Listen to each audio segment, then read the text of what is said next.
Olá, que prazer é poder estar de novo com você aqui nesse nosso bate-papo do Café e Fé. Nesse momento nós entendemos que o objetivo, o nosso propósito, o nosso alvo é falar, é anunciar o Evangelho das riquezas insondáveis de Cristo. Quanto mais você vasculha, mais riqueza você acha. E os links de nossas redes sociais estão aí na sua tela para que você possa conhecer mais o material e também participar conosco aqui. Nós olhamos para você como um parceiro, como alguém que está aliado conosco, e nós pedimos assim que você ore por este programa. Muita gente não faz ideia do que é a importância da oração. Nós estamos numa luta espiritual invisível e é preciso que haja suportes de oração. Você também pode compartilhar esse programa com outras pessoas e, se for possível, contribuir para a sustentabilidade dele. Nós vamos para um pequeno devocional e já a gente volta.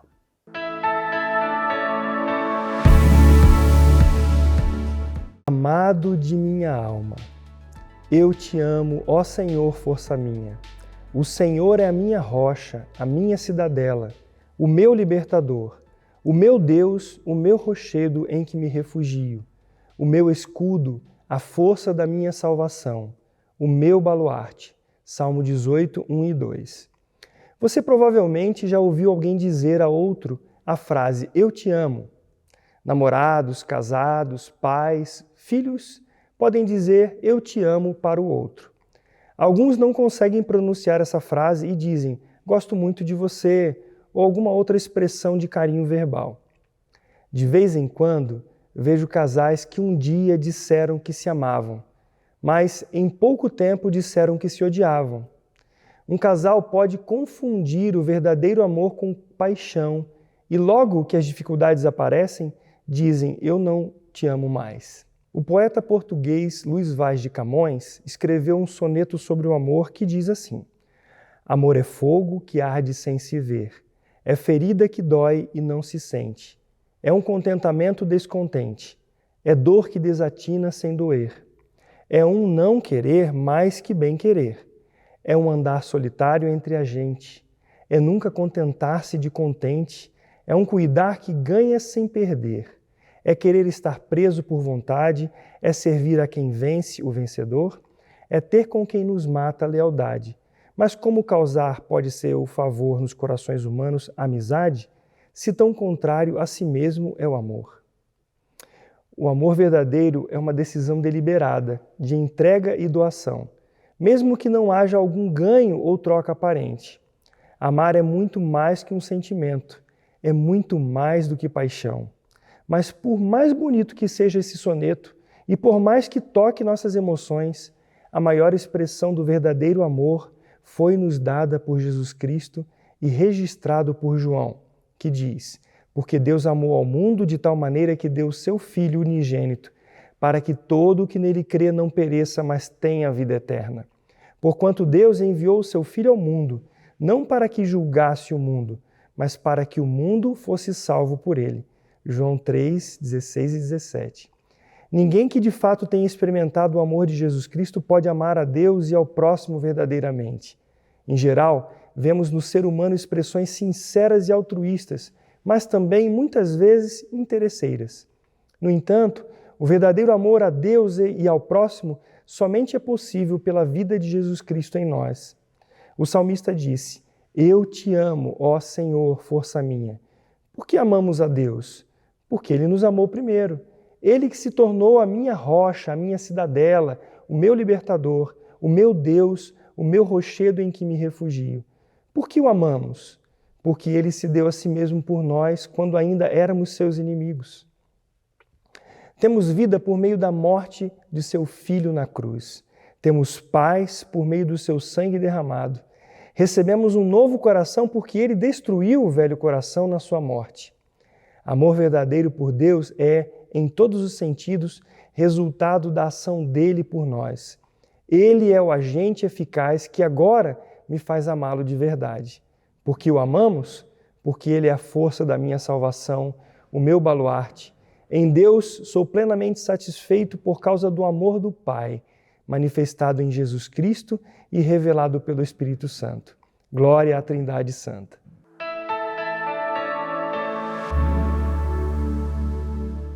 Ótica Higienópolis. Há 35 anos no mercado óptico de Londrina, sempre com novidades em produtos e tecnologia. Nossa equipe está preparada para dar uma verdadeira consultoria, facilitando a escolha de seus óculos para correção ou proteção solar. Ajuste de óculos personalizados, respeitando o conforto e anatomia do seu rosto. Ótica Higienópolis. Avenida Higienópolis, 346, em Londrina.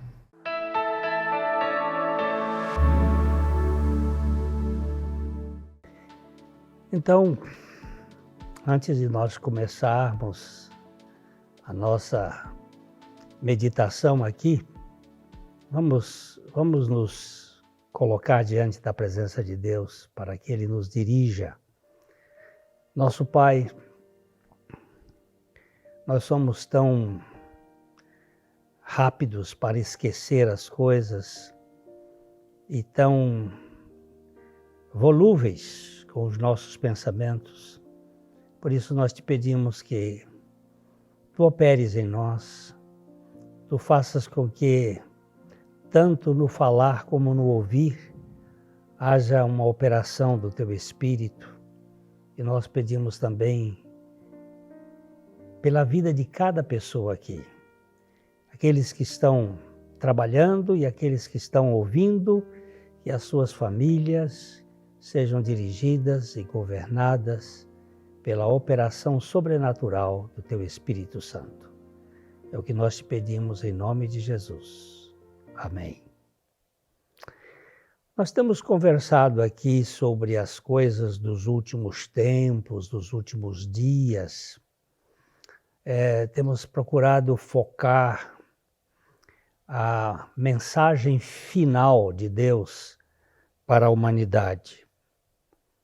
A Bíblia diz que Deus falou muitas maneiras e muitas formas aos nossos pais pelos profetas, mas nesses últimos dias, a forma como o escritor aos Hebreus fala, ele está se referindo ao tempo da encarnação do Verbo, o tempo em que Deus tabernaculou. Essa expressão é uma expressão bem interessante, que ela fala da casa onde Deus habitou entre os homens, como se fosse um tabernáculo.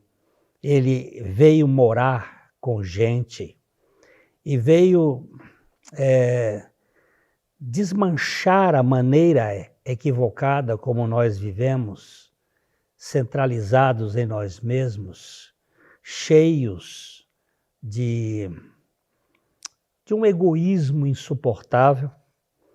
Então, nesses últimos dias, portanto, é quando o Messias esteve conosco, quando ele assume o projeto da nossa salvação plena, ele nos falou pelo Filho, o Filho que se constituiu herdeiro de todas as coisas, o Filho que fez o universo e que é o resplendor da glória de Deus, do ser divino, e a expressão exata deste ser.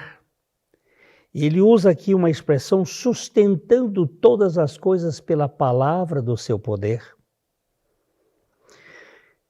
Depois de ter feito a purificação dos pecados, assentou-se à direita da majestade nas alturas. E aqui nós queríamos trazer esta expressão, depois de ter feito a purificação dos pecados. No Velho Testamento não existe esta ideia de purificação de pecados. Existia a purificação de leprosos, a purificação da mulher depois do parto, a purificação de locais, mas a purificação dos pecados é uma realidade neotestamentária que está voltada para aquele que tem o poder de tornar puro o coração do homem. E aqui nós temos Davi, lá no Salmo 51, ele disse: cria em mim, ó Deus, um coração puro. Essa expressão, cria em mim, ó Deus, um coração puro, o verbo criar aqui é um verbo que só se usa para Deus. O homem cria coisas, o verbo é diferente. Todo o sistema de criação que é feito pelo homem, pode-se usar 2 ou 3 verbos que são diferentes na língua hebraica, mas o verbo bará, que é o verbo que fala da criação quando Deus está agindo, só quando o sujeito é Deus se pode usar esse verbo. Só Ele pode purificar os pecados. A nossa realidade é que nós nascemos, todos nós nascemos neste mundo. A palavra é um pouco clássica, mas eu vou usar, ela é conspurcado pelo pecado. Nós somos contaminados pelo pecado. Nós somos poluídos pelo pecado. E o pecado, basicamente, é um estágio de incredulidade em relação a Deus. Nós podemos até ser crédulos com relação aos ídolos que nós criamos. Nós podemos até ser crédulos com relação à política, aos homens, aos que exercem alguma influência sobre nós.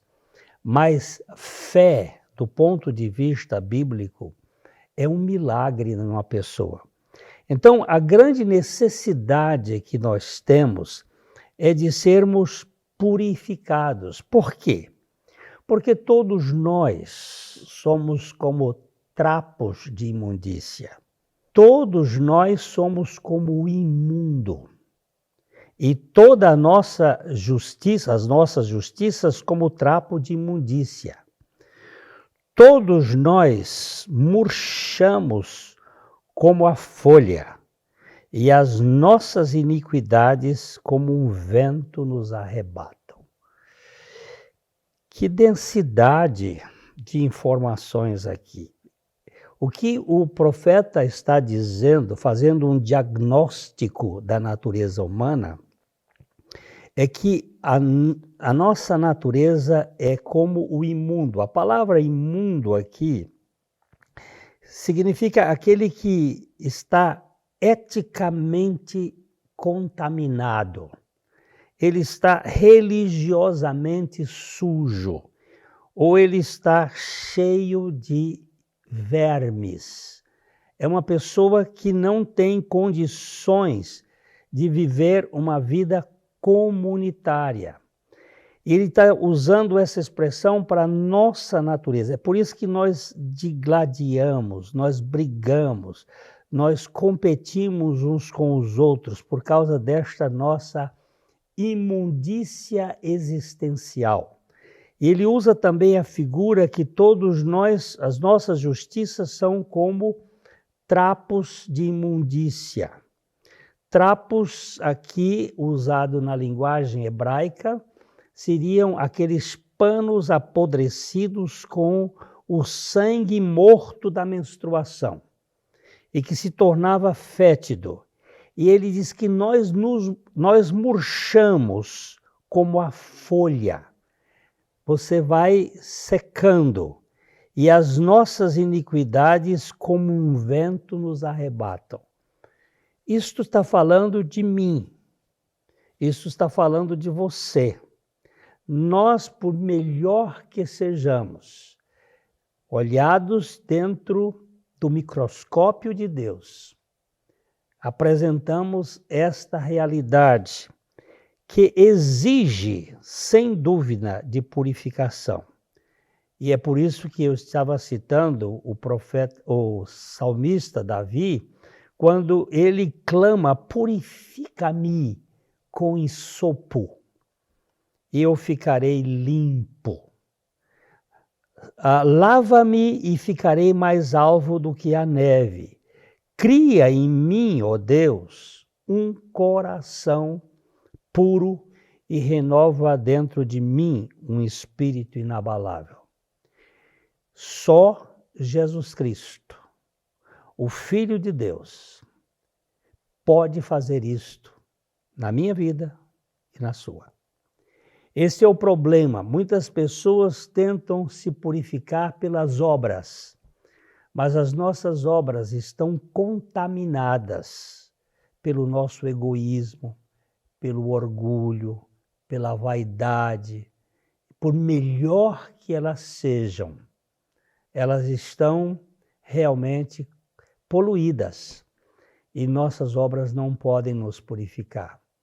Mas o Senhor Jesus Cristo, ele veio a este mundo com essa tarefa e ele diz assim: tendo feito a purificação dos nossos pecados, assentou-se. Vou ficar sentado mais um instante e já já a gente volta para conversar.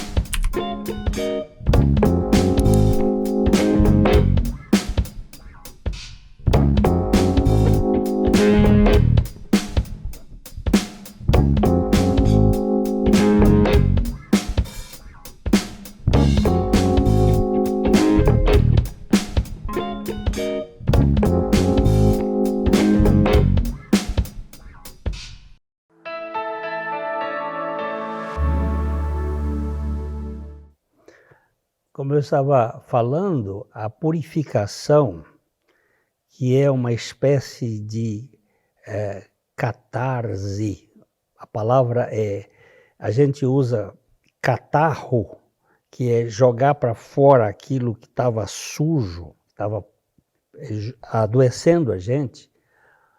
A purificação do ponto de vista bíblico é exatamente essa ideia de tirar de nós a sujeira. E nós, por nós mesmos, não podemos nos purificar.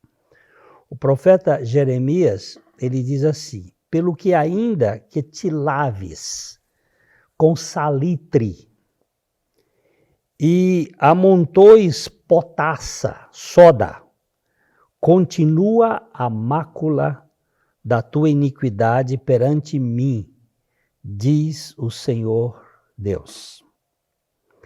Por mais que nós tentemos nos libertar de nossa natureza, ela está tão profundamente corrompida que ele usa linguagens do seu tempo, como o salitre e a potassa, que não conseguem tirar a sordidez de nossa natureza. E ele diz que a nossa iniquidade está perante os seus olhos, está perante ele. Jó também teve essa visão quando ele diz assim: ainda que me laves com água de neve e purifique as mãos com cáustico, mesmo assim me submergirá no lodo e as minhas próprias vestes me contaminarão. Eu estou sempre ligado a esta contaminação existencial. Agora, que fazer com isto? Foi aqui que nós vimos que ele, que é o resplendor da glória de Deus, que é a expressão exata do ser divino, sustentando todas as coisas pela palavra do seu poder, depois de ter feito a purificação dos nossos pecados, assentou-se. O que eu quero dizer para você é que Deus tem um plano de nos fazer íntegros, inteiros e descontaminados desse sistema poluído, governado pelas ações malignas deste mundo. E isto só pode ser possível por meio de Jesus Cristo. Essa purificação é algo que ele faz e é permanente. Aqui mesmo no livro de Hebreus, no capítulo 10, no versículo 22, a Bíblia nos diz assim: Jesus, porém, tendo oferecido para sempre um único sacrifício pelos pecados, assentou-se à destra de Deus. Por que que ele se assentou? Porque ele terminou o trabalho que ele veio realizar da purificação dos nossos pecados. Ele não somente nos perdoa, mas ele também nos purifica. Se confessarmos os nossos pecados, diz o apóstolo João, ele é fiel e justo para perdoar os nossos pecados e nos purificar de toda injustiça. É por isso que a Bíblia diz: aproximemo-nos com sincero coração, em plena certeza de fé, tendo o coração purificado da má consciência e lavado o corpo em água pura. Esta água pura não se trata de água benta ou de qualquer outro sistema deste mundo, mas se trata da própria pessoa de Jesus Cristo. Uma ocasião, quando ele assistia à lavagem das escadas do templo lá em Jerusalém, eles periodicamente lavavam as escadarias, e aí Jesus, olhando aquilo, ele disse: olha, quem crê em mim, você olha, como diz a Escritura, rios de água viva fluirão do seu interior. Isso ele disse com respeito ao Espírito Santo, que haviam de receber os que nele crescem. Ele é realmente a água que dessedenta a sede que todos nós temos, porque todos nós somos portadores de uma carência existencial de significado, onde muitas vezes nós buscamos esse significado em cursos superiores, em cursos em formação intelectual. Às vezes nós fazemos isso através do trabalho, ou procuramos a nossa identidade por meio do recurso, do dinheiro, mas nada disso, de fato, satisfaz as nossas vidas. Nós precisamos de alguém que nos ame de modo incondicional. Recentemente eu estava lendo a história de um empresário, um grande empresário, que ele se considerava ateu e radicalmente contra tudo o que havia no cristianismo. Ele vivia de prazeres e de poderes e de riquezas, e ele tentava completar a sua existência com droga, sexo e toda essa coisa que momentaneamente dá um certo prazer. Até que uma das suas namoradas, que ele estava muito ligado, deu-lhe um chute e ele ficou muito frustrado e foi para a casa da sua irmã, e esta sua irmã, ela tinha passado por uma enfermidade muito grave e acabou sendo curada de modo sobrenatural, e ela e o marido começaram a falar de Jesus para ele, mas ele ficou tão irritado e disse assim: agora eu vou me dedicar a estudar a Bíblia, a estudar o cristianismo para provar que vocês são uns impostores, uns falsos. E ele então se dedicou a este estudo e o tiro saiu pela culatra. Porque a Bíblia diz que nós não podemos nada contra a verdade, senão a favor da verdade.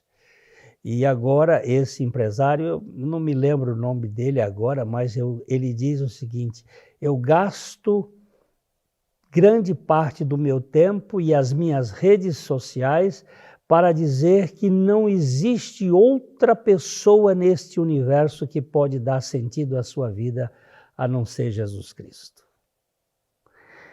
Mas esse não é um caso isolado, você vai encontrar N casos na história de pessoas, homens e mulheres, que foram alcançados por aquele que perdoa e purifica os pecados.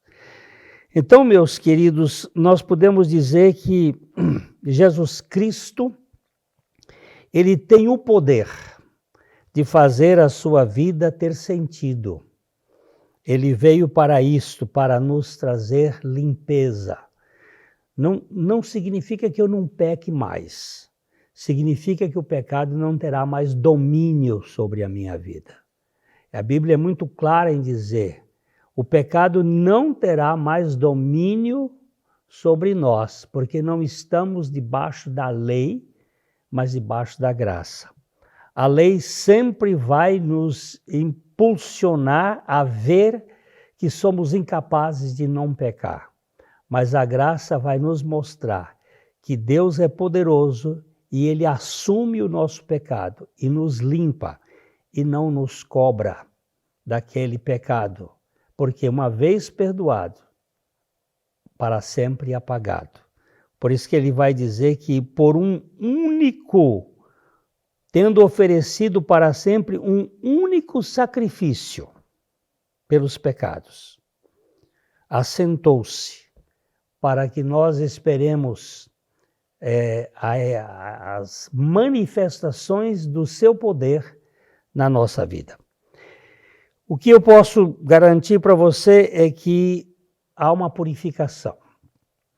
Depois que Jesus lavou os pés dos discípulos, o Pedro não queria que ele lavasse. Depois que ele lavou, ele disse: eu não só quero que o senhor lave os pés, mas o corpo e cabeça e tudo. Ele disse: mas vocês já estão lavados pela palavra que eu tenho dado a vocês. Então, eu quero deixar com você aqui a ideia de que nos últimos dias, e só nos últimos dias, nós tivemos de fato a consumação daquele que pode não só perdoar o pecado, mas nos purificar de toda injustiça. Que a sua vida ganhe esta realidade espiritual de Jesus Cristo e que você receba os efeitos eternos de uma eterna salvação. Não uma salvação provisória que muda conforme o nosso humor. Não uma salvação que, de acordo com a nossa queda, ele simplesmente tira, mas uma salvação que ele tira o nosso pecado com a nossa queda. Que Deus dê graça a você e a mim a termos um Salvador como este, capaz de nos salvar totalmente. Fica aqui o nosso abraço, de coração para coração, e até a próxima, se o Senhor assim permitir.